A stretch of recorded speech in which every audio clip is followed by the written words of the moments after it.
Carrie Underwood's appearance on Today with Hoda Kotb had been hyped for weeks. The producers billed it as one of the most exciting segments of the fall season, a perfect mix of music, heartwarming anecdotes, and behind-the-scenes stories about life on tour. Fans of Carrie, millions of them, were thrilled to see her in a more casual, candid setting. The studio was buzzing that morning, the audience packed with longtime admirers holding up posters, clutching copies of her albums, and eagerly waiting for the star they adored. When Carrie walked out from Backstage, the crowd erupted in cheers. She wore a fitted cream-colored dress that sparkled under the studio lights, paired with her signature blonde waves flowing loosely over her shoulders. Her smile was radiant, and her presence lit up the stage. Hoda Kotb greeted her warmly with an embrace, the kind that suggested familiarity and mutual respect. For the first few minutes, everything was smooth. Carrie's charm, mixed with Hoda's easygoing style, made for light, pleasant conversation. Carrie began by talking about her latest album, a deeply personal record that blended her powerhouse vocals with more intimate songwriting. She shared stories about late nights in the studio, moments of inspiration that came to her while tucking her children into bed, and how motherhood had shifted the way she wrote lyrics. "I want my kids to hear themselves in my songs, to know they're always with me," she said, her voice soft but proud. The audience clapped, and Hoda nodded, visibly moved. But then, Hoda steered the conversation in a direction Carrie hadn't anticipated. She leaned forward, her tone gentle but probing, and asked, "You've always been so focused on balancing family life with your career. Do you ever feel like the demands of your career sometimes overshadow your role as a mom?" The question was subtle, but it hit Carrie in a way that was anything but soft. She hesitated, her smile faltering just slightly. With practiced composure, she replied, "I think every working parent feels that struggle. I try my best to make sure my family knows they're my top priority." She tried to leave it at that, but Hoda wasn't finished. "Well, there have been times when the tabloids suggested otherwise," Hoda continued, referencing gossip columns and magazine covers that had speculated about Carrie's long absences from home during her tours. "Some people say you put your career first. What do you say to that?" The air in the room shifted. The audience, once lively and relaxed, grew tense. A few people exchanged glances, sensing that Carrie's mood had changed. Carrie leaned back, crossing her legs, her hands clasping tightly on her lap. She gave Hoda a measured smile, but her eyes flashed with irritation. "I don't really think it's anyone's place to judge how I raise my family," Carrie said firmly. Her voice wasn't raised, but there was steel in it. "People see a headline and assume it tells the whole story. It doesn't." The producers backstage exchanged uneasy looks. This wasn't the direction they had expected the interview to go. Carrie had been promised a safe, music-focused segment, and they knew she disliked when interviewers pushed into her private life. But Hoda, a seasoned journalist, sensed there was something raw there and pressed further, perhaps believing she was drawing out an emotional truth. "Do you feel like you've had to live up to this perfect image the public has of you?" Hoda asked, tilting her head. "Because to many people, you're this flawless role model, beautiful, talented, a loving wife and mother. That must be a lot of pressure." Carrie's jaw tightened. She uncrossed her legs and leaned forward now, her voice sharper. "I've never claimed to be perfect. I'm human, just like everyone else. And I think it's unfair when women, especially women in the public eye, are constantly expected to live up to impossible standards." The audience murmured, unsure how to react. Some nodded in support, others shifted uncomfortably in their seats. Carrie's words were powerful, but they carried a bite that wasn't usually heard in morning television interviews. Hoda attempted to soften the moment with a laugh, as if to say, "We're just having an honest conversation here," but Carrie wasn't laughing. She adjusted the microphone on her dress, clearly restless, her body language telling everyone watching that she felt cornered. The tension between them became undeniable. Hoda tried to steer back, mentioning Carrie's album again, but by now Carrie wasn't interested in playing along. She interrupted mid-sentence. "I'm here to talk about my music," she said, her tone clipped. "Not to relive every rumor or every judgment people have about my life." The silence in the studio was heavy. Even the cameras seemed to hesitate, unsure whether to zoom in closer on Carrie's resolute expression or keep the frame wide to soften the clash. Hoda, still calm but visibly flustered, pressed once more. "I understand, but don't you think fans deserve to see the real you? Not just the polished side?" That was the breaking point. Carrie leaned back, shaking her head slowly. Fans deserve my honesty, and my honesty is in my songs. That's where I share my life. I don't owe anyone my pain or my private struggles just for entertainment." Her voice rose slightly, enough that the audience gasped. For a moment, the two women locked eyes, the tension radiating so intensely it felt like the entire studio was holding its breath. Then Carrie exhaled, a long, frustrated sigh. She reached down, unhooked the small microphone clipped to her dress, and let it dangle from her hand. "I don't need this," she said clearly, her voice cutting through the silence like glass. With that, she stood up. Her heels clicked against the studio floor, each step echoing in the stunned quiet. The audience sat frozen, some with hands over their mouths, watching in disbelief as Carrie Underwood, one of the most professional and composed stars in the industry, stormed off live television. Hoda remained in her seat, her smile gone, her expression stunned. She started to say something, but the producers had already cut to commercial. The screen went black for viewers at home, but in the studio, the image of Carrie disappearing backstage lingered. The audience erupted in nervous whispers, the once cheerful morning segment now etched into memory as one of the most shocking walk-offs in live TV history. Backstage, pandemonium erupted almost instantly. The second Carrie Underwood vanished behind the curtain, her team swarmed around her, speaking over one another, trying to calm her down, while producers and assistants darted through the narrow hallways trying to patch together some kind of damage control.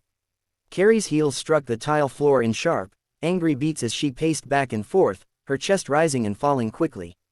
She pulled the microphone from her dress completely, tossing it into the hands of a stunned sound technician who wasn't sure whether to follow or stay put. "She ambushed me," Carrie said, her voice firm, her eyes flashing. "That wasn't what I agreed to. I was told this was about the album, about the music. Not about my family, not about tabloid garbage." Her publicist tried to put a hand on her arm, murmuring that they could handle it, but Carrie shrugged her off. For years, she had worked tirelessly to protect her family from the invasive spotlight. To her, what happened on that stage wasn't just uncomfortable, it was betrayal. Meanwhile, out in the studio, Hoda Kotb remained in her chair, staring into the camera with a mix of shock and professionalism. She'd been on television for decades, had weathered countless live mishaps, and was famous for her warm resilience. But this was different. This was Carrie Underwood, one of the most beloved country music stars in the world, storming off her set. She pressed her lips together, then addressed the audience as the cameras cut back from commercial break. "Sometimes," she began carefully, "conversations take unexpected turns. We love Carrie, we respect her, and we wish her the very best." Her words were smooth, almost rehearsed, but anyone listening could hear the tightness in her voice. She tried to smile, but it faltered. The show carried on with another segment, but the room still buzzed with the aftershock of what had just happened. The energy was off, audience members whispered, crew members exchanged nervous glances, and everyone knew that once the cameras stopped rolling, the fallout would only intensify. Within minutes, clips of the walk-off began appearing online. Someone in the studio audience had managed to record the moment on their phone, and before long the footage was plastered across Twitter, Instagram, and TikTok. "Carrie Underwood storms off today after clash with Hoda Kotb," read one viral caption. Hashtags like #Carrie storms off and #Hoda vs Carrie trended within the hour. Fans debated furiously in the comments. "Good for Carrie, she doesn't have to put up with invasive questions. Wow, totally unprofessional, she could have handled it better. Hoda was just doing her job. Carrie overreacted. No, Hoda pushed too hard. That wasn't cool." The public divide grew louder with each passing minute. Some praised Carrie for standing her ground, calling her a role model for setting boundaries. Others argued that walking off a live show was childish and disrespectful. The discourse quickly spread beyond entertainment gossip into morning talk shows, radio segments, and even mainstream news outlets. Backstage, Carrie's team huddled together in a cramped dressing room, phones buzzing with alerts from reporters and producers trying to get statements. Carrie sat in front of the mirror, staring at her reflection with a mix of exhaustion and fury. She wasn't crying, she rarely cried in public, but the weight of what had just happened pressed on her shoulders. "They're going to spin this however they want," she muttered. Her publicist, flipping through incoming emails, said, "We need to get ahead of this. A statement, maybe, something that explains your side without making it worse." But Carrie shook her head. "No, I'm not going to apologize for standing up for myself. If people don't like it, That's their problem.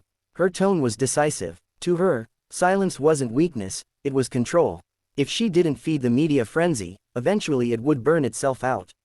On the other side of the building, Hoda was having her own reckoning. After the show wrapped, she retreated to her office, where producers and network executives gathered, their expressions tight with concern. One executive sighed, "We're already getting calls. Social media is exploding. We need to figure out what narrative we're taking here." Hoda rubbed her temples, trying to stay calm. She hadn't meant to upset Carrie. In her mind, she had been doing her job, asking tough but fair questions, giving viewers something real. But now, her intentions were being questioned, and her reputation as America's comforting morning host felt suddenly fragile. Over the next 24 hours, the incident dominated headlines. News outlets replayed the footage endlessly, analyzing every word, every gesture, every glance between Carrie and Hoda. Entertainment journalists speculated about a long-standing feud, though none existed. Podcasts debated whether celebrities had the right to walk away from uncomfortable interviews, or whether doing so undermined the trust between public figures and their audiences. Carrie's fans rallied fiercely behind her. "She's not just a singer, she's a person. She has every right to set boundaries," one supporter wrote in a viral thread. At her concerts later that week, fans held up signs reading, "We love you, Carrie, and keep being real." Each cheer, each scream of support reminded her that the audience she cared about most, her fans, understood her. Yet critics were equally loud. Some accused her of being thin-skinned, arguing that celebrities couldn't expect to avoid scrutiny while enjoying fame. "If you want the spotlight, you have to take the heat," one editorial argued. Carrie read the headline but chose not to engage. She turned her focus back to her tour, pouring her frustration into her performances. Fans who attended swore they'd never seen her sing with such raw, defiant energy. Each note felt like a declaration of independence, each lyric charged with the power of someone reclaiming her voice. Hoda, meanwhile, addressed the situation a few days later during a quieter segment on Today. Sitting with her co-hosts, she spoke with humility. "Live television is unpredictable. I never want a guest to feel disrespected or uncomfortable, and if Carrie felt that way, I'm truly sorry. I have nothing but admiration for her." Her statement was received with mixed reactions. Some praised her professionalism, while others insisted she was trying to save face. Behind the scenes, however, both women moved on.